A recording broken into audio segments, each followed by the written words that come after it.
Hello friends, welcome to Rupa's moments. இன்றைக்கி நம்ம கச்சோரி எப்படி செய்கிறதுன்னு பார்க்கலாம். ஒரு பேனில் நம்ம வந்து எண்ணெய் ஊற்றிக்கிட்டு கொஞ்சம் ஜீரகம், கருஞ்சீரகம் போட்டு அதை வெடித்ததுக்கப்புறம் பார்த்திங்கன்னா இது வந்து கச்சோரிக்குரிய மசாலா நான் ரெடி பண்ணி வச்சுருக்கேன். இந்த மசாலாவையும் போட்டு நல்லா வதக்கி எடுத்துடலாம். இந்த மசாலா என்னென்னு பார்த்திங்கன்னா பெருஞ்சீரகம், ஜீரகம், அதுக்கப்புறம் பூண்டு, பச்சை மிளகாய் இது எல்லாத்தையும் அரைச்சி வச்சுருக்கேன். மஞ்சப்பொடி கொஞ்சம் ஒரு 1/4 ஸ்பூன், அப்புறம் வந்து மிளகாத்தூள் வந்து காரத்துக்கு ஏற்ப போட்டுக்கலாம். நம்ம ஏற்கனவே பச்சை மிளகாய் வேறு போட்டிருக்கோம். அதுக்கப்புறம் பார்த்திங்கன்னா இது கொஞ்சம் வதக்கினதுக்கப்புறம் உப்பு தேவையான அளவு போட்டுக்கலாம். சிம்மில் வச்சுக்கிட்டு தான் பண்ணணும், இல்லாட்டி மசாலா வந்து கரிஞ்சிரும். ஜீனி வந்து டேஸ்ட்டுக்கு கொஞ்சம் தூக்கி கொடுக்குறதுக்காக ஜீனி ஒரு 1/2 ஸ்பூன் போட்டுக்கலாம். இந்த மசாலாலாம் வதங்கிட்டு இருக்கும்போதே கொஞ்சம் ஆம்ச்சூர் பவுட்ரு உங்களுக்கு புளிப்புக்கு ஏற்ற மாதிரி நான் ஒரு 1/2 ஸ்பூன் கிட்ட போட்டிருக்கேன். அப்புறம் இந்த மசாலா எல்லாம் பைண்டிங் ஆகிறதுக்காக கடலை மாவு 2 ஸ்பூன் போட்டுக்கலாம். அப்போ தான் நம்ம உருளைக்கிழங்கு, வெங்காயம் எல்லாம் ரொம்ப உதிராமல் நல்லா பைண்ட் ஆகும். இப்போ வந்து நான் வந்து ஒரு 3 வெங்காயம், பல்லாரி வெங்காயம் வந்து கட் பண்ணி வச்சுருக்கேன். அதை கொஞ்சம் பெருசாகவே கட் பண்ணி வச்சுக்கலாம்.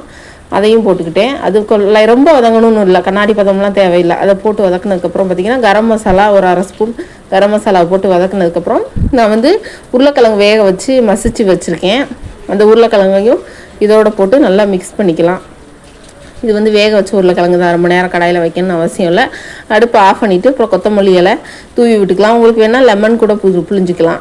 இப்போ வந்து உருண்டையாக இந்த மாதிரி உருட்டி வச்சுட்டு கோதுமை மாவை நம்ம எப்பவும் சப்பாத்திக்கு பிசைஞ்ச மாதிரி உப்பும் அதில் ஓமமும் மட்டும் போட்டு பிசைஞ்சு வச்சுருக்கேன்.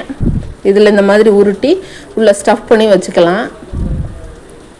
இதே மாதிரி உருட்டி எடுத்துக்கலாம். நம்ம பாருங்கள், இந்த மாதிரி கொஞ்சம் லைட்டாக, ரொம்ப ப்ரெஸ் பண்ணாமல் லைட்டாக ப்ரெஸ் பண்ணி விட்டு வச்சுக்கலாம். நம்ம இது கட்டையை வச்சு தேய்க்கணும்னு அவசியம் இல்லை, தேய்ஞ்சால் உள்ளதெல்லாம் வெளியே வந்துடும். அதனால் இந்த மாதிரி லைட்டாக கை வச்சு ப்ரெஸ் பண்ணால் போதும். எல்லோரும் பார்த்திங்கன்னா இது மைதாவில் செய்வாங்க, நான் கோதுமையில் தான் செஞ்சுருக்கேன்.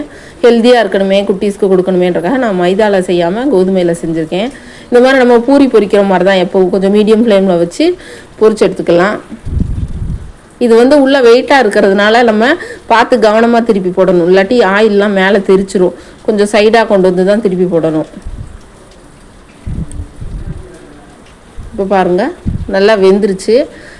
ஏன்னா உள்ள ஸ்டஃபிங்கெல்லாம் ஏற்கனவே வெந்தது தான். இப்போ பாருங்கள், நம்மளோட கச்சோரி ரெடி ஆயிடுச்சு. இதுக்கு கெச்சப்லாம் வச்சு சாப்பிட்லாம். நாங்கள்லாம் பார்த்திங்கன்னா அப்படியே தான் வச்சு சாப்பிட்டோம்.